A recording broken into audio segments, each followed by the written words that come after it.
হৃদয়ের গভীরে যেজন থাকে তাকে কি দূরে সরানো যায়? সময়ে অসময়ে, কারণে অকারণেই সে চলে আসে আখিদয়ে।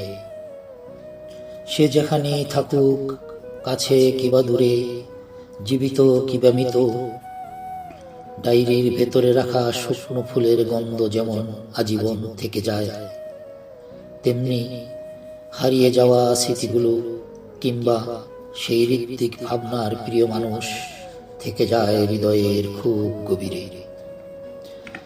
দেখা নেই, কথা নেই, শুধুমাত্র অদৃশ্যের নেটওয়ার্কে, তার বিহীন যন্ত্রে, ছায়া হয়ে মায়ামোহে, নির্বাক কথোপকথনে, অনন্তকালে অনন্ত প্রেমে।